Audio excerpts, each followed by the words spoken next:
අපි දන්නවා අපේ රට පිළිබඳව මානව හිමිකම් සමුළුව හරහා ශ්‍රී ලංකාවේ රාජ්‍යයට එරෙහිව බරපතල චෝදනා එල්ල කරමින් පවතින අවස්ථාවක් මේක.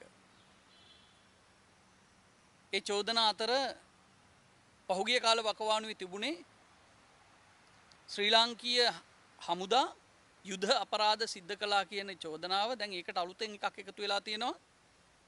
ඒ තමයි පාස්කු ඉරිදා ප්‍රහාරයට ශ්‍රී ලංකා රජය වගකිව යුතුයි. එහි ක්‍රියාවලිය විශේෂයෙන් ඊට වින්දිතයන්ට සාධාරණ ඉටු කිරීමේ ක්‍රියාවලිය ප්‍රමාණවත් පරිදි සක්‍රියව ක්‍රියාත්මක වෙන්නේ නැහැ කියන චෝදනාව. මේ පළවෙනි කාරණාව ගත්තොත් අපේ රට 30 අවුරුදු සාපලත් යුද්ධයක් තිබිච්ච ඒ යුද්ධයට පිළිතුරු හැටියට සාමය උදා කර ගැනීම සඳහා රණවිරුවන් කැප වෙලා ක්‍රියා කරපු රටේම ජීවත් වෙන හැමදෙනාගේම අවශ්‍යතාව, උවමනාව, බලාපොරොත්තුව, ප්‍රාර්ථනාව ලෙස යුද්ධය අවසන් කරපු ක්‍රියාවලියක් තමයි අපි දැක්කේ. ඒ අනුව ඒක යුද අපරාධ ගණයට එකතු කරන්න පුළුවන් එකක් නෙමෙයි. ඒ සම්බන්ධයෙන් අපි ඔවුන්ගේ චෝදනා ප්‍රතික්ෂේප කරනවායි කියන කාරණාව විදේශ අමාත්‍යවරයා සඳහන් කරලා තිබ්බා. අපි එතුමාට ප්‍රශංසා කරනවා ඒ පිළිබඳව. හැබැයි පමණකින්ම ජෙල් පිරිස් මහත්මිය අපි යුද අපරාධ කළේ නැහැ කියලා මේ මානව හිමිකම් කවුන්සිලයෙන් අපිට එල්ල කරන චෝදනාව ප්‍රතික්ෂේප කිරීම පමණකින්ම සෑහෙන්නේ නැහැ. ඒ වෙනුවට අපිට ස්වභාවික යුක්තිය ඉටු කිරීම සඳහා, ස්වභාවික යුක්තිය ලබා ගැනීම සඳහා අප කටයුතු කළ යුතුයි කියන එකත් අපි මෙහිලා විශේෂයෙන් සිහිපත් කරන්න ඕනේ. ඒක ආණ්ඩුවේ වගකීම.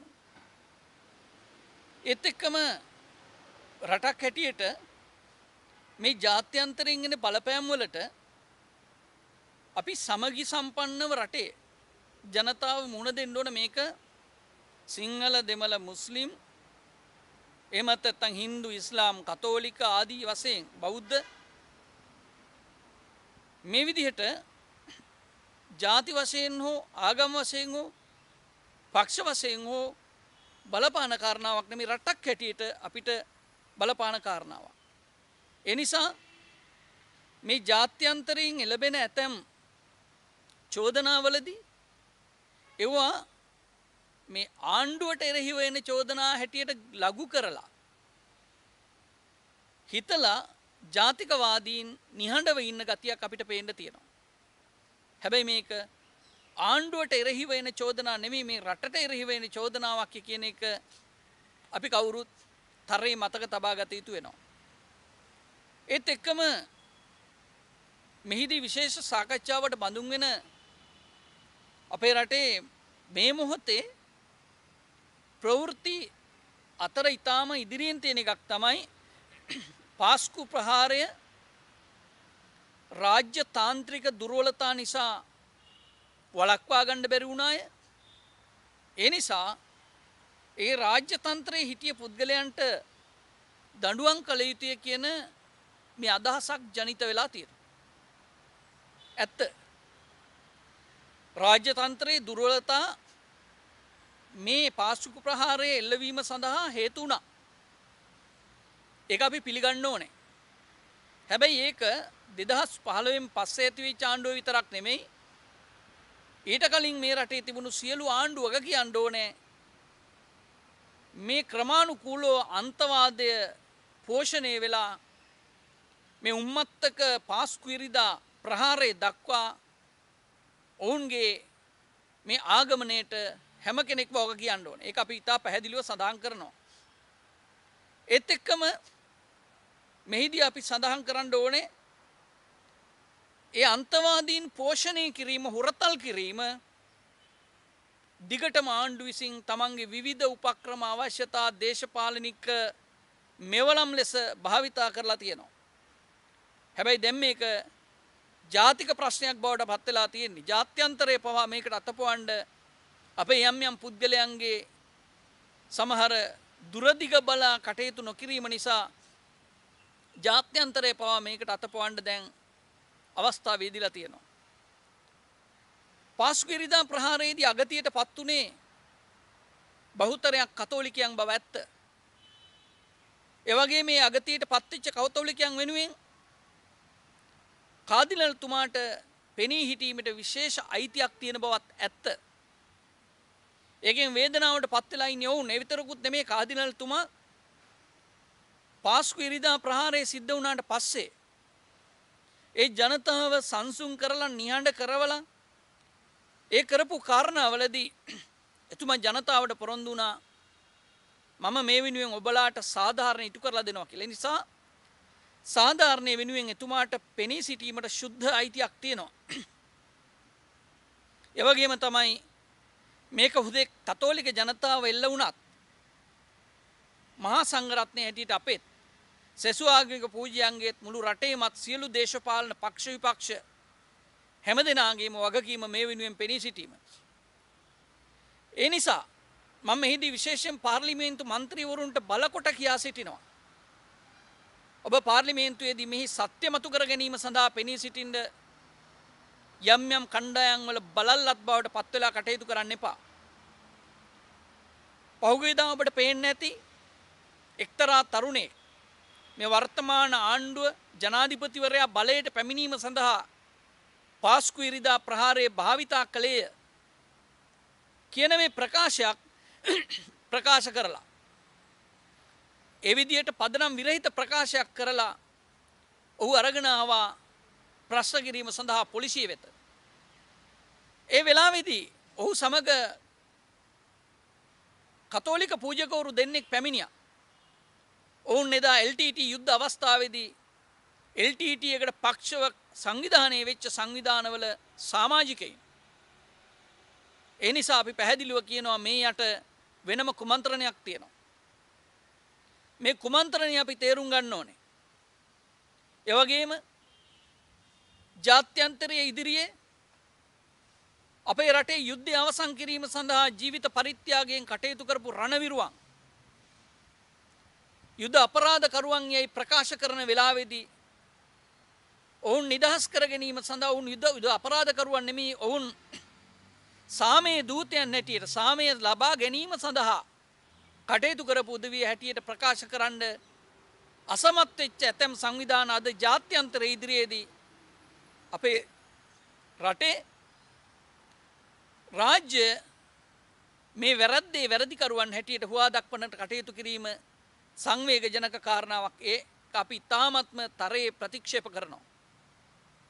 ඒ විතරකුත් නෙමෙයි මෙහිදී අපි සඳහන් කළ යුතු තව කාරණාවක් තියෙනවා. දැන් මේ පාස්කුවෙරිදා ප්‍රහාරය සම්බන්ධයෙන් දැන් චෝදනා ලබලා මේ වන විට අත්අඩංගුවේ පසු වෙන ඇතැම් උදවිය අත්අඩංගුවේ තබාගෙන සිටීම පිළිබඳව චෝදනා මුඛයෙන් කතා කරනවා මානව හිමිකම් කවුන්සිලය. හැබැයි 9/11 ප්‍රහාරය අවුරුදු 20ක් ගත වෙලා තියෙද්දිත් ඒ ප්‍රහාරයට වගකියුත්තන්ට තාමත් දඬුවම් දීලා නැහැ. ඊ අධිකරණ ක්‍රියාවලිය තව ඉදිරියට යනවා. මේ වෙලාවේදී මේ අධිකරණ ක්‍රියාවලියක් යන කටයුත්තක් පිළිබඳව පාර්ලිමේන්තුවෙන් ලැබිච්ච යම් නිර්දේශ ප්‍රමාණයක් තීරණය කරලා යම් යම් උදවිය අත්අඩංගුවට ගන්න උන්ට දඬුවම් දෙන්න ආදී වශයෙන් ප්‍රකාශ කිරීම සැබෑ චූදිතයන්ට දඬුවම් නොලැබෙන සහ වෙනත් අයට දඬුවම් ලැබෙන ආකාරයේ කැකිල්ල රජුරුවන්ගේ තීන්දුවක් බවට පත්විය හැකියි. ඒ නිසා මෙහිදී අපි බොහොම ආදරයෙන් කාදිනල්තුමා ඇතුළු ඒ පූජක පක්ෂයට කතෝලික පූජකතුමන්ලාට සඳහන් කරන්නේ ඔබතුමාලා පරිණත පිරිසක් හැටියට මෙතනදී වඩාත් සැලකිලිමත් විය යුතු කරුණක් තියෙනවා. යම් යම් දේශපාලන බලවේග මේ ප්‍රශ්නේ තමන්ගේ දේශපාලන අවශ්‍යතා සඳහා යොමු කරගන්න යොදා ගන්න පුළුවන්කම තියෙනවා. හැබැයි ඒ ඇතුලේ රටවල් වල දේශපාලන වෙනස්කම් සිද්ධ වෙන්න පුළුවන්. හැබැයි සැබෑ ගැටලුව තියෙන්නේ මේ පාස්කුවිරිදා ප්‍රහාරයේ සැබෑ ක්‍රියාධරයන් අත්අඩංගුවට ගැනීම ඔවුන්ට එරෙහිව නීතිය ක්‍රියාත්මක කිරීම නම් ඒ සඳහා අපි සියලු සහයෝගය ලබා දිය යුතුයි. දළදා මාලිගාවට ප්‍රහාර එල්ල කළා. අපි කිව්වේ නෑ දළදා මාලිගාවට ගහපු මිනිහා අල්ලලා දඬුවම් දෙන්න කියලා. අපි කිව්වේ දළදා මාලිගාවට පහර දුන්නු මේ ත්‍රස්තවාදය අවසන් කරන්න කියලා. ඊළඟට ශ්‍රීමා බෝධීන් වහන්සේ ළඟ 100 ගණනක් වෙඩි තියලා මරා දැම්මා. අපි කිව්වේ නෑ ශ්‍රීමා බෝධිය ළඟ ප්‍රහාරය එල්ල කරපු මිනිහා අල්ලන්න කියලා. අපි කිව්වේ ශ්‍රීමා බෝධිය ප්‍රහාරය සිද්ධ වෙන මේ ත්‍රස්තවාදය අවසන් කරන්න කියලා. අරන්තලා ඝාතනයේදී 30 ගණනක් හාමුදුරුවෝ අමුයේ පුංචි හාමුදුරුවෝ කපලා කොටලා මරලා දැම්මා. අපි කිව්වේ නෑ ඒ ඝාතකයා වල්ලන්න කියලා. අපි කිව්වේ මේ ඝාතන සංස්කෘතිය බිහි කරන ත්‍රස්තවාදය අවසන් කරන්න කියලා. බෞද්ධ ක්‍රමයේ හැටියට අපි කියන්නේ වැරද්ද නැති කරන්න වැරදිකාරය නෙවෙයි. වෛරය නැති කරන්න වෛරක්කාරය නෙවෙයි. ඒ නිසා අපි මේකෙන් කියන්නේ නෑ පාස්කුවිරිදා ප්‍රහාරයට වගකිය යුත්තන්ට දඬුවම් කරන්න එපා කියලා. හැබැයි වුණාට ඔබතුමන්ලා කරුණා කරලා පෙනී හිටින්න මේ රටේ තාම මද්රසා පාසල් අවසන් වෙලා නැහැ. මේ රටේ ඔවුන්ගේ අධ්‍යාපන ක්‍රියාවලිය එලෙසින්ම ක්‍රියාත්මක වෙනවා. අන්තවාදීන් අන්තවාදයට අවශ්‍ය කරන සියලුම ඔවුන්ගේ මතවාදී වැඩපිළිවෙල එලෙසින්ම ක්‍රියාත්මක කරනවා. එදා යම් යම් ආකාරයේ මේ අන්තවාදයට මිනිසුන් යොමු කරන ඇඳුම් ආහාර නීති මේ දේවල් ඉවත් කරගත යුතුයි කියලා කතා කරපු දෙවිය දැන් ආපහු හැරිලා නෑ. ඒව අපේ අවශ්‍යතා හැටියට කියනවා. ඒ නිසා මේ මොහොතේ අපි රටක් හැටියට අනාගතයේ බෙබඳු ව්‍යසනයන් ඇති වෙන්න ඉඩ තියෙන මේ අන්තවාදයට හේතු වෙන මේ අන්තවාදය නිසා අහිංසක මුස්ලිම් මිනිස්සුත් දුක් විඳිනවා. හුදෙක් මේ රජයට සිද්ධ වෙන්නේ එදා LTTE නාම පුවරුව දෙමළ මිනිස්සුන්ගේ බෙල්ලෙන් ගැලෙව්වා වගේ මේ IS නාම පුවරුව නැත්තම් ත්‍රස්තවාදී නාම පුවරුව මුස්ලිම් මිනිස්සුන්ගේ බෙල්ලෙන් ගලවන්නත් මේ ආණ්ඩුවට වගකීමක් තියෙනවා. ඒ නිසා අපි හැමෝම එකතු වෙලා අන්නේ අන්තවාදය නැති කිරීම සඳහා දිය යුතු සකල විද සහයෝගය දෙමු. ඊළඟට අනිත් පැත්තෙන් මෛත්‍රීපාල සිරිසේන ජනාධිපතිවරයා හිටපු පූජිත ජයසුන්දර පොලිස්පතිවරයා හිටපු ඒ වගේම හිටපු ආරක්ෂක ලේකම්තුමා හේමසිරි ප්‍රනාන්දු මේ ඔක්කොම සිංහල බෞද්ධයෝ. ඔවුන් යම් ආකාරයකින් අත්අඩංගුවට අරගෙන මෙන්න පාස්කුවිරිදා ප්‍රහාරයට වගකිය යුත්තන් කියලා ලෝකයට පෙන්වද්දී මේක සිංහල බෞද්ධයන් මුස්ලිම් කාරයෝ දාලා බෝම්බ ගැහුවයි කියන තැනට මේක ලඝු කරන්න එපා. ඒ නිසා මේ පරීක්ෂණ නිසි පරිදි සිදු කරන්න ඒකට වගකිය යුත්තා කවුද? තරාතිරම නොබලා ඔවුන් පිළිබඳව ගත යුතු සියලුම නෛතික ක්‍රියාමාර්ග ගන්න. හැබැයි එය මේ අවස්ථාවේදී කිසියම් දේශපාලන අරමුණු වෙනුවෙන් රාජ්‍ය අපහසුතාවට පත් කරන්න ගන්නා වූ වැඩපිළිවෙළවල් වෙනුවෙන් තමන්ගේ පිටුපස්සේ ක්‍රියාත්මක කරන දේශපාලන න්‍යාය පත්‍ර වෙනුවෙන් කැප කරලා අපරාධේ මේ වැරද්ද කරපු අය නීතිය රැහැනට හසු කර ගැනීමට තියෙන අවකාශ නැති කරන්න එපා. ඒ නිසා අපි අපේ රටේ කතෝලික බෞද්ධ හින්දු මේ ඉස්ලාම් සියලු දෙනාගේ ආගමික සමගිය ආරක්ෂා කරන්න ඕනේ. ඒ වෙනුවෙන් කටයුතු කරන්න ඕනේ. ඒ නිසා පරිණත ආගමික නායකයන් වශයෙන් අපේ මහා සංඝරත්නයත් එවැගේම කතෝලික ප්‍රජාවත් සෙසු ආගමික නායකයනුත් වඩාත් අවදියෙන් අවබෝධයෙන් නිවැරදිව මේකට මුහුණ දෙන්න කටයුතු කරන්න කියන එක අපි සඳහන් කරනවා. ඒත් එක්කම අපි කතෝලික ප්‍රජාවගෙන් ඉල්ලා සිටින්නේ විශේෂයෙන් අපේ පූජකතුමන්ලාට අපේ රටේ ඇතුලේ තියෙන ප්‍රශ්න අපි රට ඇතුලේ විසඳා ගන්න කටයුතු කරමු.